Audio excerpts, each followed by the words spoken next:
The bird's nest. Wow. The Cleveland Browns about to cut down to the 53-man roster along with every other team in the NFL.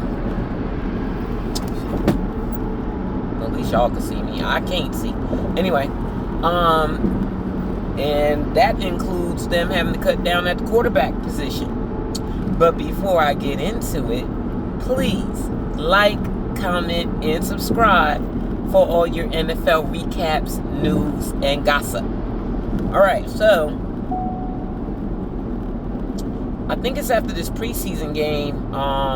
Is it Sunday? Something like that. They have to cut down to their 53-man roster. And so I believe to that end, I could be wrong, of course, but I think that Dylan Gabriel and Taylor Green are fighting for a roster spot. One of those gentlemen got to go. That quarterback room is not good enough for them to take up a spot on the 53-man roster for all of them. So somebody got to go. And I think how they play in this game really matters. And despite that fact, they are not getting any, or they didn't. Practice is over for the week. They did not get it right. I think that's what they said. I could be wrong. Maybe it's today. But I could have sworn somebody said yesterday's practice was the last one until the game. Either way, they have not been allowed to take team reps this week in preparation for the game. Deshaun and Shador get all the reps, and that's the way it will remain. I looked at, Cameron Justice puts out the film every throw after every practice that she's allowed to attend. Well, there's another girl doing it now. Also, in addition to, there are other people, but making sure they get every single throw is those two. And the other one is named Allison something Lagos. It's a hyphenated last name with Lagos in there, or it might be Lagos. I know she's Latina because she has a pinned Latina post on her Twitter page. And she posted, except hers be having she be having funny commentary sometimes. Cameron is very professional and straight-laced and unbiased. She is a journalist. But Allison, she be trolling a little bit. In fact, she be trolling a lot. And she don't like Deshaun. So I like her a lot. So that's just a new one. I want to put her name out there. I can't remember her whole name, and I will, but since I remembered some of it, I wanted to mention it. Allison something dash Lagos. But so I was able to count the reps and see how they were doing, and Deshaun continues to be unable to throw the ball beyond 10 yards effectively.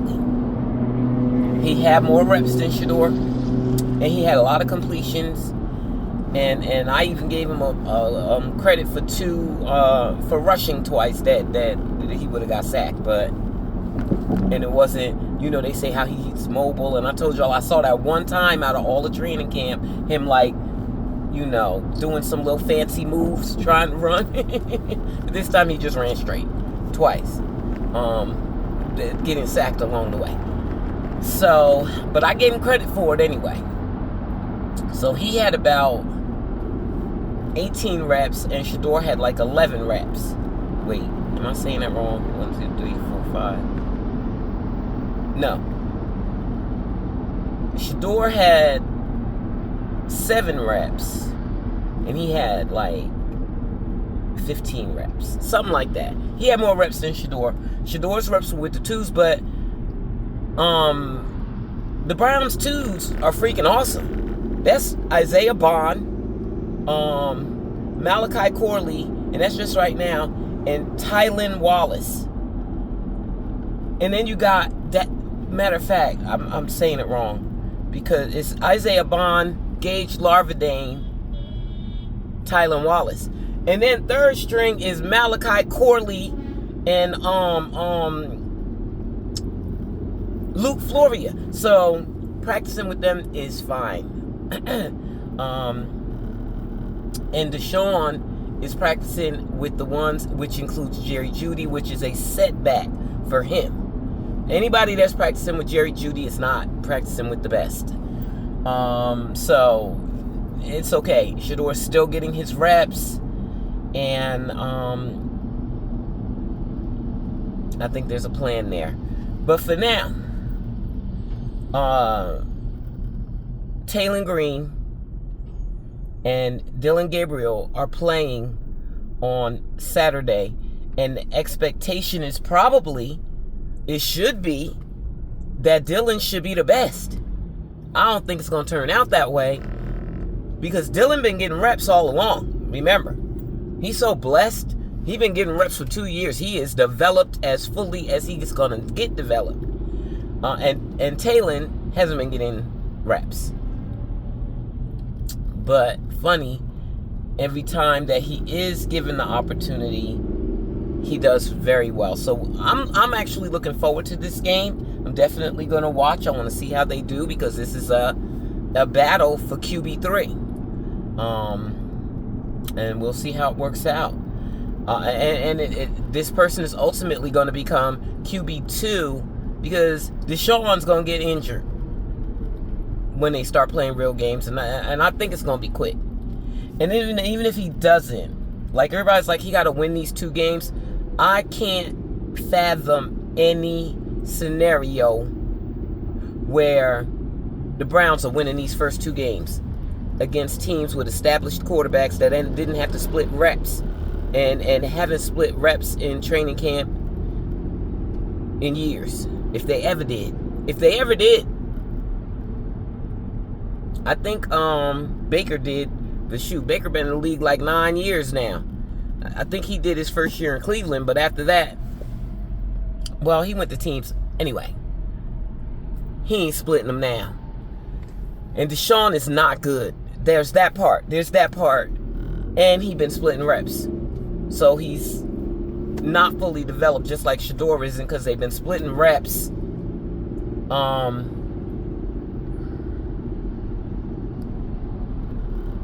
So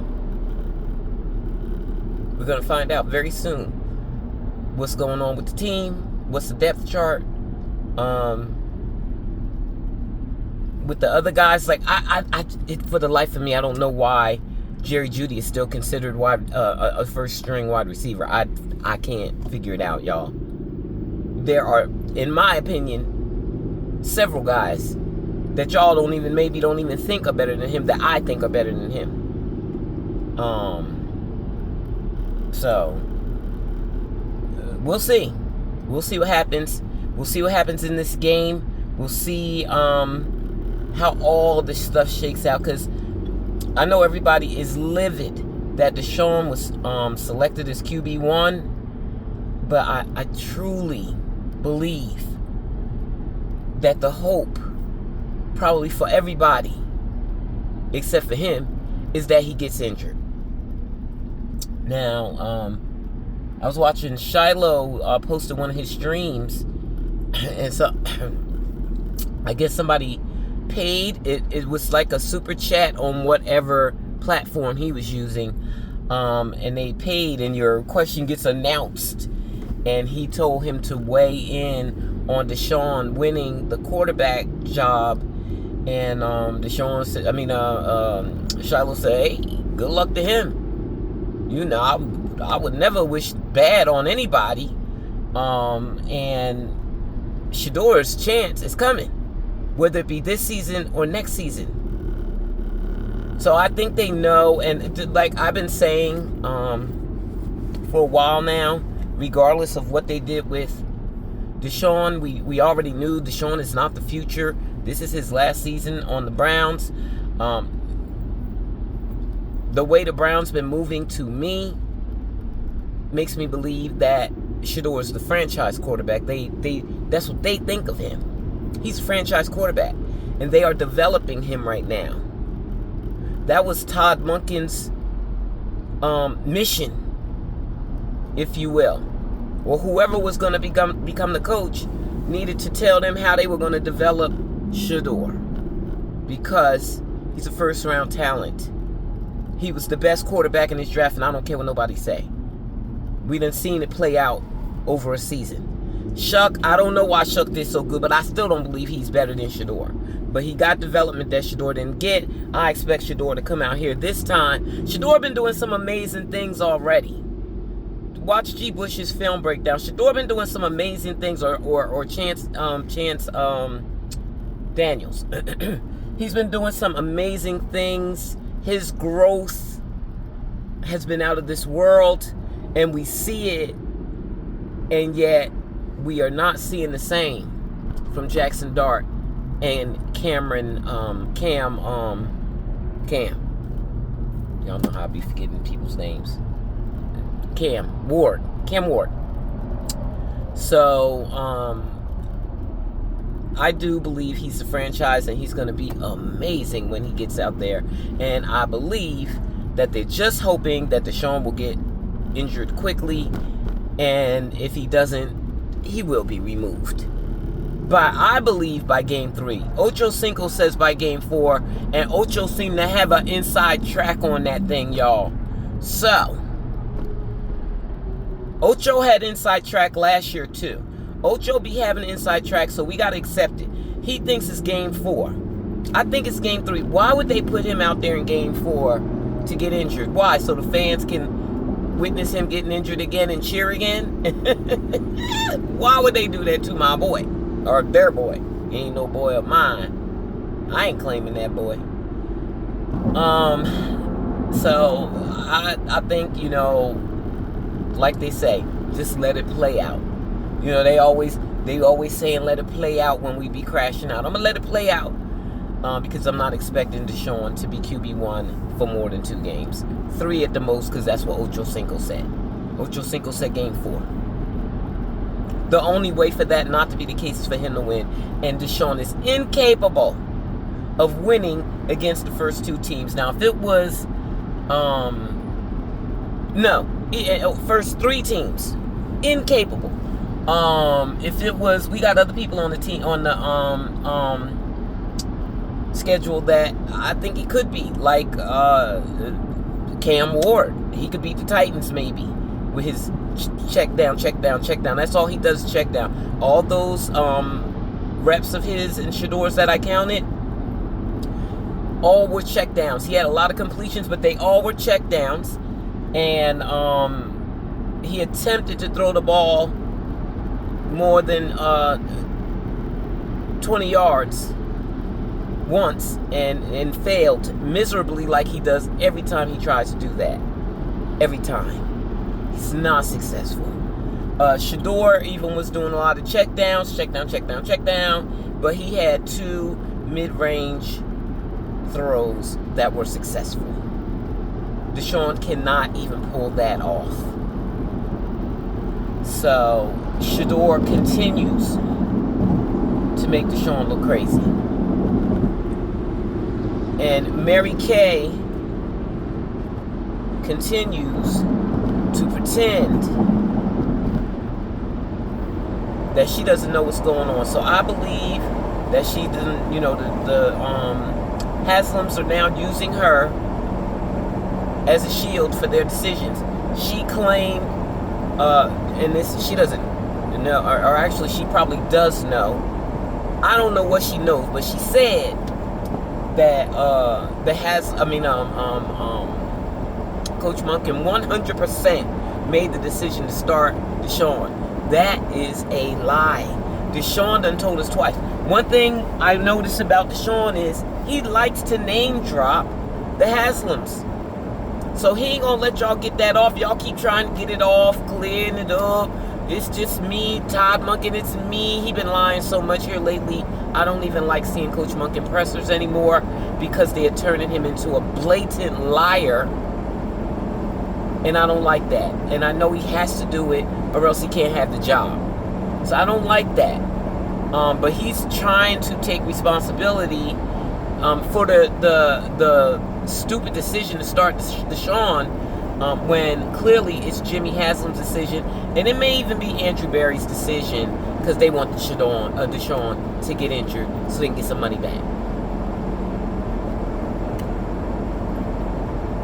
But they keep lying and saying it's Coach Monken. And Coach Monken doubling down on it, but it just, the lies don't even sound right coming from him. They sound better coming from Mary Kay because she always lying. Talking about it's 100% his idea and how to set Deshaun up for success. There's no way to set Deshaun up for success. He doesn't have it anymore. He don't have it. He haven't had it in 5 years, and y'all keep. Well, I really like I said, I believe they only put him out there in the hopes of him getting injured. And then Shador will be out there, and that's why Shador keeps getting reps. They're keeping him fresh, but they won't let him play in that game Thursday. Mary Kay, I think it was Mary Kay that said because they don't want him to get injured in case something happened to Deshaun. Yeah, right. It's all good though. It's all good. Like they say, let's let it play out. Let's see what happens. But I'm saying 3-4 games tops, and Deshaun is out of there because he can't win because he sucks. So he ain't winning. The best he could do is hope that he stays healthy. So that's that on that. I just wanted to do a quick check-in. And hopefully everyone will be excited for the game on, I think it's on Saturday. Oh, it's on Thursday. Yeah, the game is Thursday. Hopefully you all are excited for the game and will watch the game and support the guys who, one of them will be QB3 and the other one will probably be gone. And I don't know which one it is. I mean, they were giving Dylan reps. They wouldn't even take a rep from Dylan to make sure Tylen got a rep or two of practice. Most times he got no reps. So to me, that makes it look like they really like banking on Dylan. He is a 3rd round pick, and Tylen is a 6th round pick. So Taylor is a 6th round pick. So, but I believe that Taylor has the opportunity to steal it though.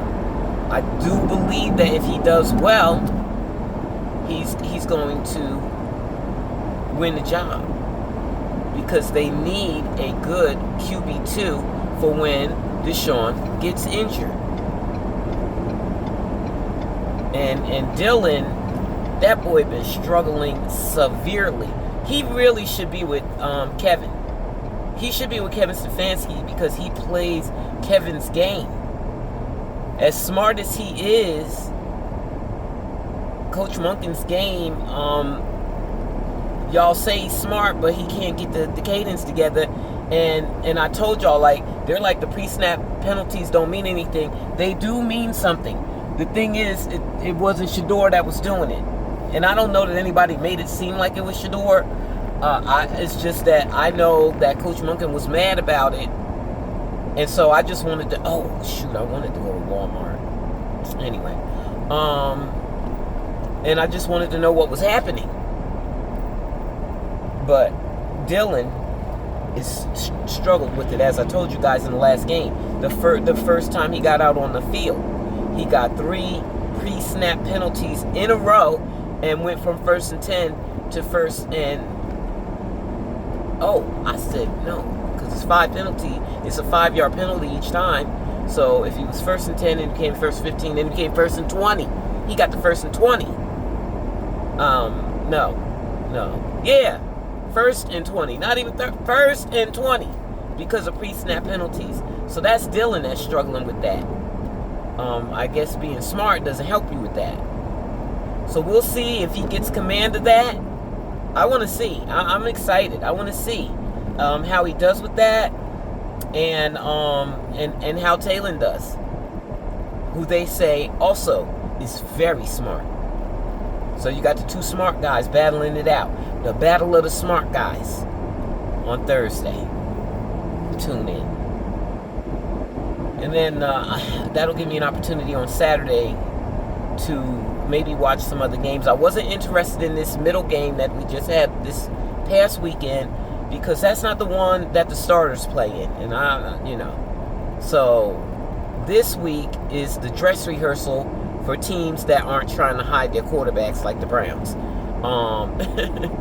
So I'll watch some other games just so, I hope to see Cam. I hope to see Tyler, who hasn't played yet, but probably will play in this game. I really want to see him. And Jackson, I'm going to try to see those guys. But probably they all wind up coming on at the same time. I'm going to figure it out. And I'll come back and report on all of them. Our guys and their guys. And I guess I could try to watch LeJohntay and Jimmy Horn Jr. It bothers me that they talk about Jimmy Horn like he's battling for a position, and I don't understand that. Why would he be battling for a position? And meanwhile, the media still keeps using him just like they use Shador in Cleveland. Which reminds me,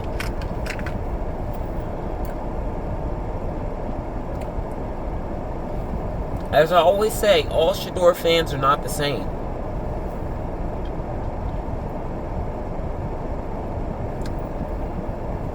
We're individuals. We're all different. So, but it's like black people. One black person commit a crime, you get charged to the race. We all did it. We are all guilty when a black person commits a crime. That's the same thing with Shador. He has overzealous fans, of course, because we're individuals. So some of us gonna be calm, chill, cool, collected. Some of us gonna be overzealous, ranting and raving, and everything in between. So Shador has supporters, legacy Browns fans who support Shador. But whenever they criticize him, they get attacked by overzealous Shador fans. And then they say Shador's fans are annoying. No, the people that were bothering you, they're annoying. Not Shador's fans. The people that are bugging you are annoying. I wish that people would learn to understand that. And the guy that I saw doing it yesterday, his name is Jake Hurricane on Twitter. Once he made that comment about them all attacking him because he made a comment about Shador's wobbly balls. People are always talking about Shador's wobbly balls. I don't care about it. I already told y'all that. I don't care about the wobbly balls because they be hitting the target. But apparently the other people is very important. So Jake was saying he really wants him to clean that up. Okay, what's wrong with him saying that? The balls do be wobbly. They be wobbling, okay? That is the truth. And then here come the overzealous fans. And then when he did the post saying, I support Shador, but anytime I'm critical, I get attacked. And he makes that post, and then the overzealous fans start attacking him for making that post. Look, and he arguing with him. Why are you arguing with those people? And some of them may be on this watching this video. Hey, you overzealous, you got the right to be overzealous. That's your personality. We can't change you. Okay, you overzealous, you emotional, you be doing the most. But we love you. Because we all are who we are. I really appreciate the love and kind words. I am always here and happy to help you out. I ain't asked that girl nothing. Anyway. I tried to tell him, ignore them. Why are you arguing with them? You got to understand that there's all kind of people in the world. And if you're going to be on Twitter, you're going to be dealing with a lot of different kinds of personalities. Get used to it. Don't be whining and crying about it. Oh my God. Let it go. But that's it, y'all. I'm just checking in. I know it might seem like a corny battle, but I say tune in to the QB3 battle tomorrow and watch the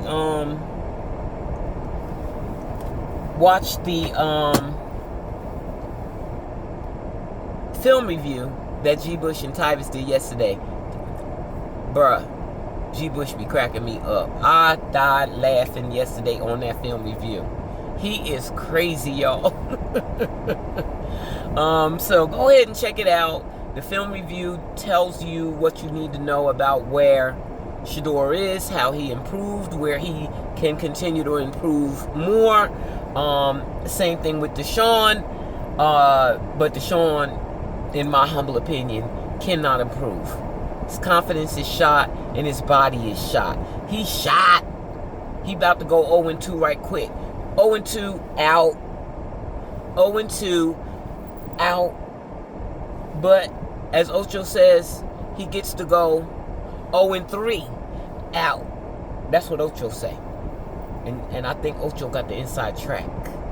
Because I feel like maybe even Deshaun's agent told him what's going on. So, that's that on that. Thanks for listening. As always, please like, comment, and subscribe for all your NFL recaps, news, and gossip. Mwah.